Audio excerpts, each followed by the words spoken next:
Odette Cortés es una reconocida folclorista, bailarina y coreógrafa panameña dedicada a la preservación y proyección de las tradiciones culturales del país. Nacida en la ciudad de Panamá, creció rodeada de música y folclor, siendo hija del acordeonista Ormelis Cortés y nieta del destacado músico escolástico Colaco Cortés, lo que marcó profundamente su vocación artística. Formada en Bellas Artes con una especialización en danza, Odette ha desarrollado una sólida carrera enfocada en las danzas folclóricas panameñas, destacándose por el uso del traje típico como la pollera y elementos tradicionales que enriquecen sus presentaciones. Además, es cofundadora de Folklore Dance Studio, un espacio desde el cual se forma a nuevas generaciones y promueve activamente el patrimonio cultural del país. Hoy, Odette Cortés continúa consolidándose como una figura clave del folclore panameño, inspirando a nuevas generaciones a valorar y proyectar la riqueza cultural de Panamá hacia el mundo. Y ella es nuestra invitada esta noche en primera persona, Odette Cortés, quien viene de una tradición cultural, familiar, muy importante, muy valiosa y muy bonita además. Han aportado muchísimo al folclore nacional. Bienvenida, qué gusto. Muchísimas gracias. Para mí es un honor ser entrevistada por una persona con mucha relevancia en materia periodística. Así que gracias a usted y a todo el equipo también de En Primera Persona por recibirme. Yo feliz de compartir. Y vamos a hablar, o sea, yo asumo que Odette desde que abrió los ojos empezó a escuchar saloma, 100%. Violín, tambores. 100%. ¿Cómo fue crecer en medio de todo este ambiente en donde papá, tío, o sea, todo el mundo está involucrado en el folclore? Abuelo, todo el mundo. Es muy lindo porque lo que uno vive, escucha, respira es arte. Entonces es muy bonito el poder levantarse en la mañana y escuchar música folclórica, y así fueron mis días de pequeña. Yo me enamoré desde muy temprana edad del folclore panameño. Todo lo que tenía que ver con cultura, polleras. Claro que panameña no se ve linda con una pollera puesta. Bueno, yo veía a aquellas damas en ese momento vestidas con esta indumentaria tan hermosa y yo decía, algún día. Y bueno, mi papá y mi mamá vieron el talento que había en ella y curiosamente, y debo decir que es hasta, no sé cómo llamarle, es como muy mágico porque revelador, realmente, quizá. sí, porque cuando me preguntan, ¿y quién te enseñó a bailar?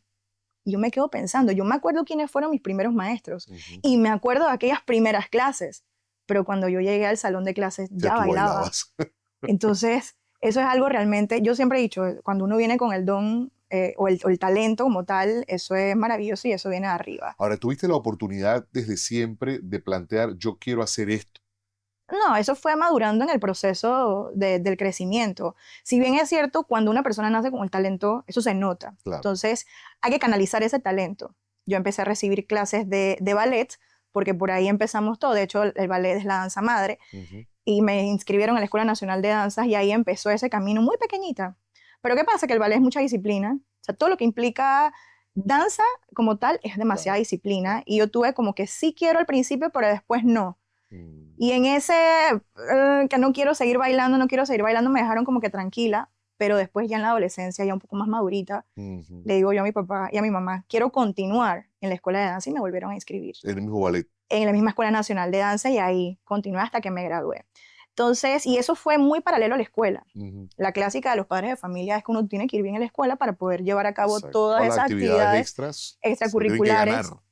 Y no, y yo me la súper ganaba porque iba muy bien en la escuela, ahí no había manera de decirme no puedes hacer tal cosa porque como el tema era, primero tienes que ir bien en la escuela para poder hacer todo lo que te gusta. Yo iba extremadamente bien en la escuela, así que cuando yo quería algo no me podían decir que no porque iba muy bien en la escuela. Se lo había ganado. Literal, así llegaba, me lo gané. Y yo hice en la escuela todo lo que yo quise hacer, aparte de que era muy, muy buena estudiante. Entonces en ese proceso, claro, uno se va enriqueciendo de técnicas. Yo no vine a madurar o yo no vine a pensar en llevarlo a cabo de una manera profesional hasta que ya estaba más adulta.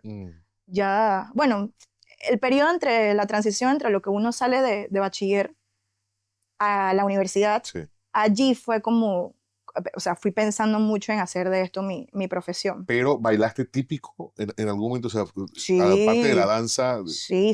típico como tal. Sí, claro, en la escuela, en el conjunto folclórico de la escuela, que era una actividad extracurricular, yo sí debo decir algo y es que dentro de la escuela, yo me gradué en el Instituto Panamericano, IPA, allí teníamos como actividad extracurricular el tema del conjunto folclórico y ahí yo estuve desde primer año hasta que me gradué. Sí, es una escuela que desarrolla integralmente. Sí, y yo tuve la bendición de pasar por esa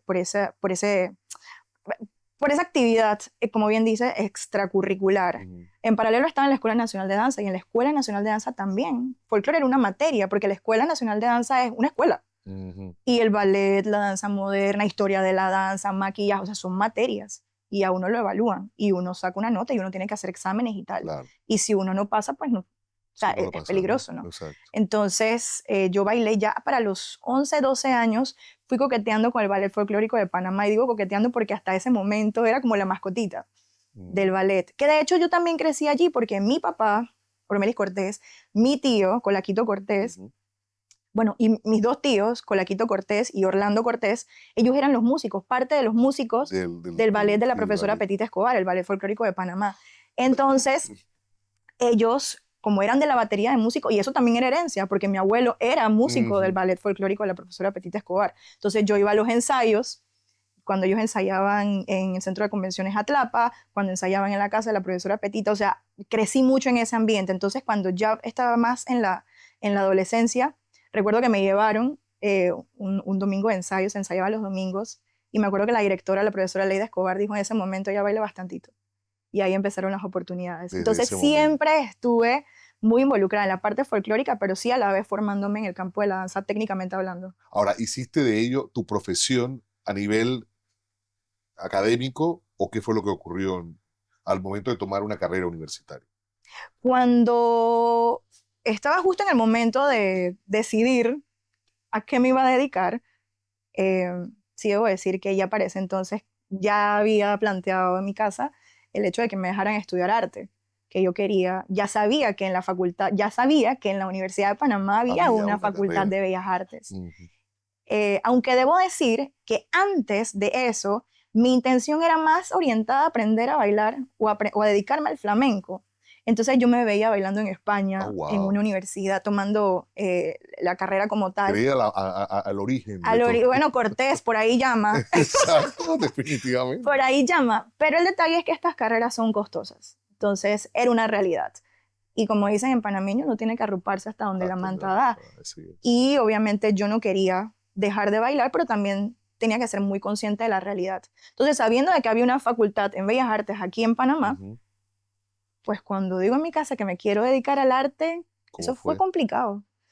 Sí, porque es que yo siento que estaba el hecho de tener un papá artista. Claro.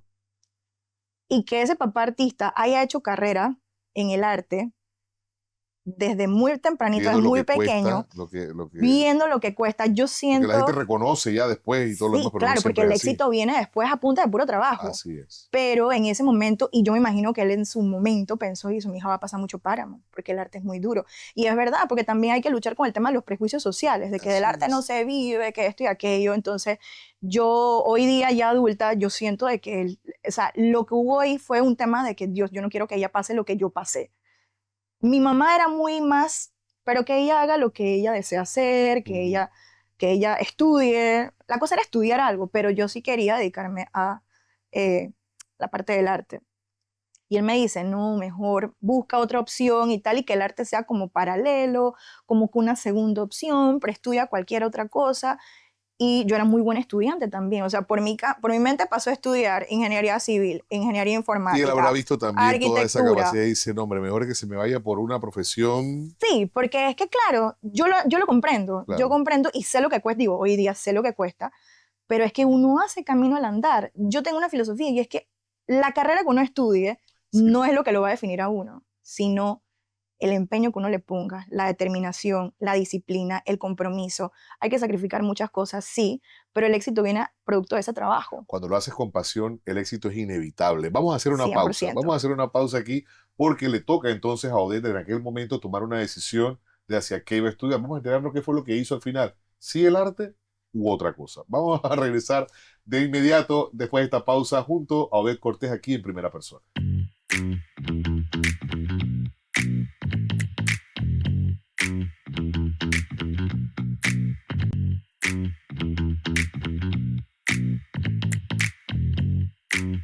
De cuenta en primera persona, Odette Cortés con nosotros esta noche. Hemos escuchado cómo le toca entonces llegar un momento a tomar la decisión de qué voy a estudiar, Así de qué es. voy a hacer mi profesión. ¿Y cómo fue la decisión entonces? Bueno, como bien les comentaba, eso fue todo un tema de conversación en casa y yo, si hay algo que he sido mucho a través del tiempo, es muy obediente. Entonces yo no le quería llevar la contraria a mis padres y al ver de que ellos iban a hacer el sacrificio, porque así me lo hicieron saber, de estudia, lo que sea, pero arte no, ¿Otra cosa? otra cosa que no sea arte. Bueno, antes hacían, yo no sé si ahora, pero antes hacían estas ferias de universidades Sí. donde uno iba y le entregaban a uno el plan curricular y tal. Bueno, yo llegué a la Universidad Técnica de la Comunicación y ahí me entregaron un plan curricular que decía locución, escenografía, edición, periodismo, redacción y todas estas materias que yo las veía Todo alrededor de, culturales. claro, de la que se apalanca obviamente la cultura. Culturales, exactamente. Entonces, cuando yo recibo eso, yo digo, esto es lo que voy a estudiar. Y llego a casa diciendo, esto es lo que voy a estudiar. Mi papá dice que yo voy a ser productora, voy a estudiar producción de radio y televisión. Ok, lo vio serio, lo vio formal, lo vio... Lo vio, yo creo que no estaba como muy convencido. Dije, en verdad eso se estudia. ¿Eso para qué es? Entonces me tocó explicarle, y dice, ok, está muy bien. O sea, reitero, yo siempre fui una persona muy obediente y no quería como que chocar Claro, claro. con eso. Mira, yo fui una yo debo decir que en este sentido nunca le di problemas, dolores de Dolor de cabeza, cabeza a por papá y eso mamá. mismo, porque era muy Muy obediente, bien, muy bien. muy, No hubo muy canas obediente. verdes ahí. No, para nada, yo les digo en broma y en serio, miren, yo a ustedes nunca le di dolor de cabeza. Así que agradezcan, Así que, porque es que así sí, que, que es una ruleta. sí, Al final nunca se 100%, sabe. Los hijos se pueden 100%. criar de una forma y uno te sale pues, perfecto y el otro, bueno, con decisiones más aterradoras, por Sí, decirlo de de alguna 100%. forma. Entonces, pues nada, me inscribieron en esta universidad privada, hice la carrera, me gradué con el primer puesto, me quedó gustando la carrera Wow. y bueno, terminé con honores. Y es una buena demostración a tus padres de que estabas enfocada en realidad en Sí. cumplir con No, ello. yo pienso que al final, pues los caminos de la vida, porque como bien mencionaba, terminé la carrera, Ujú. me quedó gustando.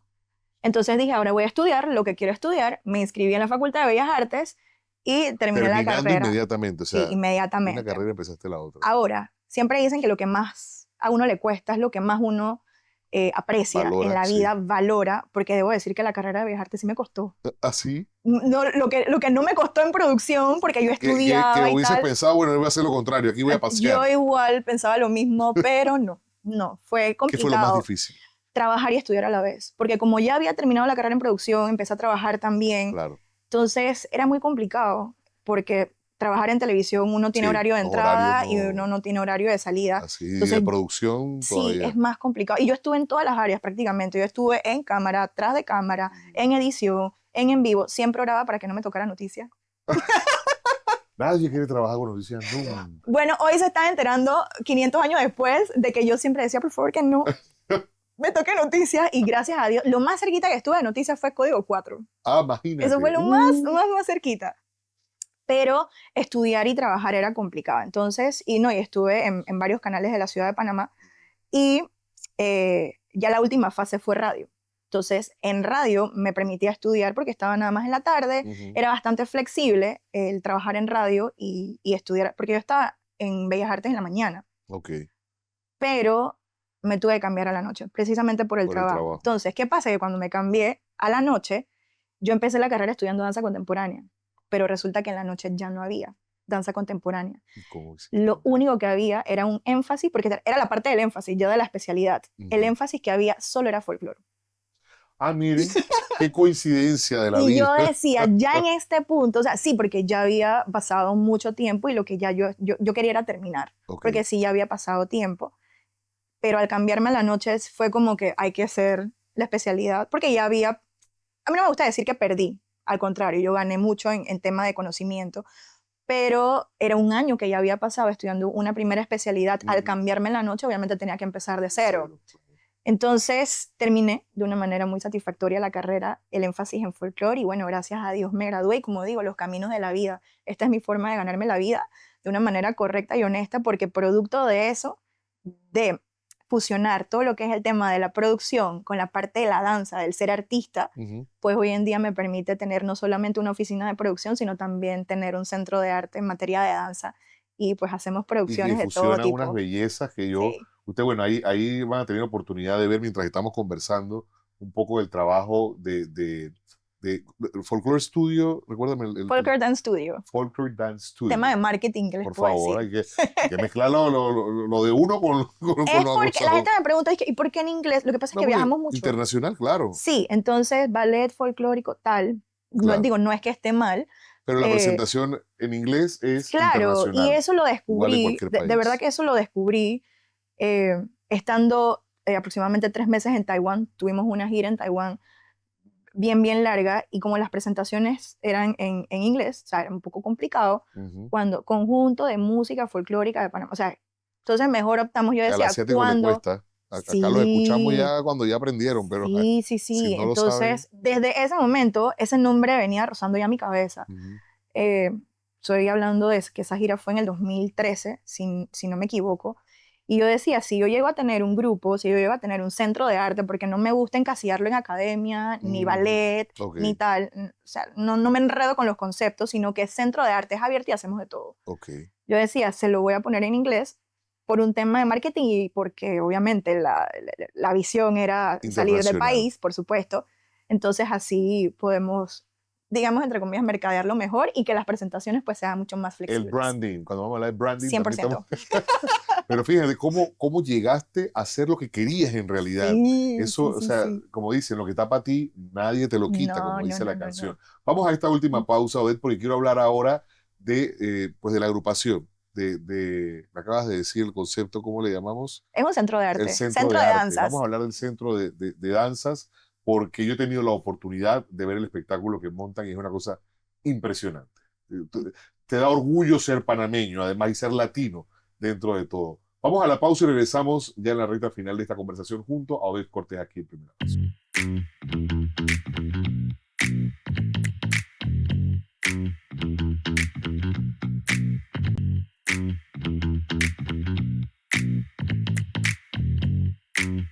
Gracias por mantenerse ahí con nosotros y disfrutar junto con nosotros esta conversación junto a Odette Cortés, que pues ya nos ha contado cómo tenía desde muy pequeña ese roce cultural, obviamente por herencia, cómo tiene pues ese deseo de dedicarse a ello. Hay un giro que se da ahí, pero no tan lejano, a través de la producción, y hoy por hoy pues lo ha hecho. Se dedica al folclore, bueno, a todo lo que tiene que ver con nuestra cultura, y eso hoy por hoy te ha traído éxito. Y yo tengo que hablar de esa puesta en escena que tiene Folklore Dance Studio, porque lo he visto y porque de dónde surgen esas ideas, o sea, cómo se llegó a plantear que hay que narrar, porque hay una narrativa y una narración también dentro de todo el espectáculo. Bueno, aparte de la preparación, para eso uno se forma, pero también eso va naciendo naturalmente. Cuando una persona nos solicita algún tema de producción, uno siempre mira el concepto y tal, y de ahí va saliendo de una forma muy natural el concepto.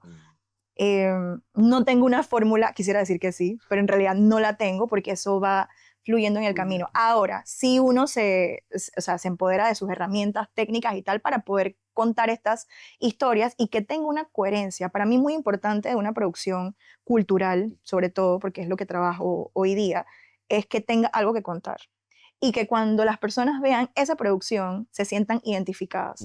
Hay una alta sensación de no solo de nacionalismo, de panameñidad, que no se confunda el concepto de lo que estamos tratando de plasmar a través del arte de la danza, donde uno no dice ni una sola palabra. Que con el movimiento, con las indumentarias, con la música, no confundamos a nadie y que cada vez que vean eso digan, eso es Panamá. Y no solamente aquí, sino también internacionalmente. Y de eso quiero hablar. A ver, escenarios internacionales que se han podido pisar, por ejemplo, a través y llevando nuestro folclore. No, el arte a mí me ha bendecido demasiado porque me ha permitido llegar a lugares que yo nunca jamás hubieses imaginado que se podía llegar con esto. Nunca, exacto, a través del arte. De repente si hubiera estudiado otra cosa, ¿no? O viajando, uno dice que bueno, me voy, pero mira, llevar lo que te apasiona contigo. Sí, yo siempre quise viajar. De hecho, otra anécdota ahí es que yo quería viajar y ser tripulante de vuelo. Cuando estaba en la universidad yo decía, yo quiero viajar, yo quiero viajar. Y esa es la mejor forma. Pero en realidad nunca hice nada como para lograrlo, entonces tampoco Ok. fue que... No es tan complicado tampoco. No, mira que nos decían que no, que los exámenes, que hay que nadar, que esto y aquello. Yo digo, bueno, sí, o Lo sea, sí. básico. Pero ya estaba en la carrera de producción y yo soy una persona que cuando empieza algo, lo termino. Ok. Entonces, Como debe ser. sí, como debe ser. Entonces, hacer una pausa por el sueño de viajar por el mundo, yo digo, no, en algún momento viajaré. Y bueno, los caminos de la vida, que es lo que yo siempre digo, y hemos podido visitar países tales como, bueno, mencionaba Taiwán, España, Portugal. Hablaste de Málaga. En Málaga, Estuvimos recientemente en Málaga. cuando llega el folclore o cuando se plantea, se muestra el folclore panameño, por ejemplo, en España, ¿cómo se reacciona? No he tenido Bueno, oportunidad en de... Málaga nosotros llevamos puntualmente un espectáculo que se llama Flamenco Típico, que lo desarrollé en conjunto con Anita Loinas Ujú. en un diálogo de La movimientos. reconocida bailaoa. Eso, la bailadora, gran amiga también, artista. Y entre las dos montamos este espectáculo que se basa en una comunicación de movimientos Ujú. a través de su buen arte del flamenco y nuestro buen arte del folclore. Entonces, esa idea nació así, de poder entablar una fusión y se fue desarrollando de una manera muy orgánica en el tiempo. Entonces se incorporaron otros coreógrafos de la parte folclórica, nuestro equipo de trabajo, Ujú. y hicimos una fusión preciosa y lo llevamos a Málaga gracias al Ministerio de Cultura. Nuestra viceministra Ariane Benedetti empujó fuertemente de Es que una eso mostra, le digo se yo llevara siempre. a cabo allá, o sea, y se llevara allá porque íbamos para el Festival Internacional de Cine en Málaga. Mm. Entonces el Ministerio de Cultura fue al final la plataforma para que pudiéramos ir. Nuestra ministra, viceministra, al final todo el equipo de trabajo del ministerio hizo absolutamente todo lo necesario para que el espectáculo viajara, Ujú. fuera allá. Y cuando nosotros nos montamos en ese tablado, los españoles estaban así, porque literal era algo nunca antes visto Claro, allá. era la novedad, me Era la imagino. Yo novedad. como, esto lo entendemos, pero ¿esto qué es? No, entonces esa fusión, porque lo que marca es la fusión. Entonces tenemos mucha herencia española Sí, en los definitivo. movimientos, en Ujú, nuestros ujú, instrumentos, ujú. está en la música. Entonces eso todo lo mezclamos allí y esa fusión hoy día, o sea, sin pecar de poco humilde ni nada, pero es una de las fusiones más llamativas y más bien logradas aquí en la República Te de lo puedo Panamá. creer. A ver, Sí, cuando se tienen estas ideas de fusionar, por ejemplo, de a veces modernizar quizá, porque recuerdo muy al inicio de los hermanos Sandoval que hubo críticas. Había sí. quienes no estaban de acuerdo, que eso es cumbia, eso no es cumbia, eso qué es. ¿Te ha pasado que alguien en algún momento dice, pero ¿por qué mezclar? Porque hay gente que es tan celosa que quiere que todo se mantenga bailando como la hierbita Hay en gente los 70 apasionada, 80. hay gente apasionada, pero mi generación, debo decir, que está muy, bueno, yo no diría como que a lo moderno, porque siempre hay un toque de algo, Ujú. pero sí de no estar tan cuadrados. O sea, yo creo mucho en la base de la tradición, Claro, en eso que heredamos de claro. nuestros antepasados. Yo que nací y crecí dentro de una familia musical o artística, debo Ujú. decir. Pero no me gusta ser cuadrada cuando hago producciones. Siempre rompemos un poco el molde, un poco bastante.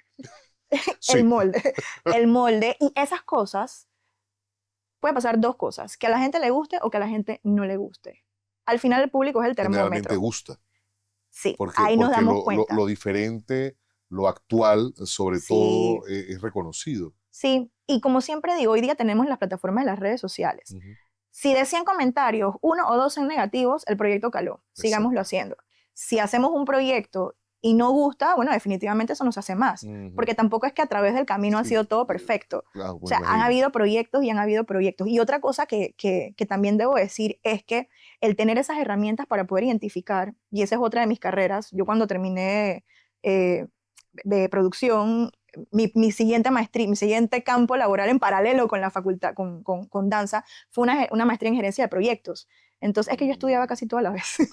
Pero Así muy siempre me bien. gustó estudiar, yo tengo que reconocerlo. Dirían por ahí, está más preparada que un pudín. Y todavía hoy sigo estudiando. Entonces, al estudiar ese campo cómo gerenciar un proyecto y tener esas herramientas, las aplico en producción, que de hecho de eso fue mi tesis en el énfasis con folclore, en Bellas Ujú. Artes, con la especialidad en danza y énfasis en folclore. Entonces, en tener esas herramientas de proyecto también le permiten a uno identificar qué proyecto cala o gusta, qué Claro. proyecto no gusta, y si no gusta, cómo darle la vuelta para que sea un proyecto Porque exitoso. tampoco es la tosudez y al final No, no, no, no llega no. el reconocimiento, sino otro tipo No, y yo de no me peleo con reacción. las circunstancias, ni mucho menos con la gente tampoco. No soy Claro. una persona conflictiva.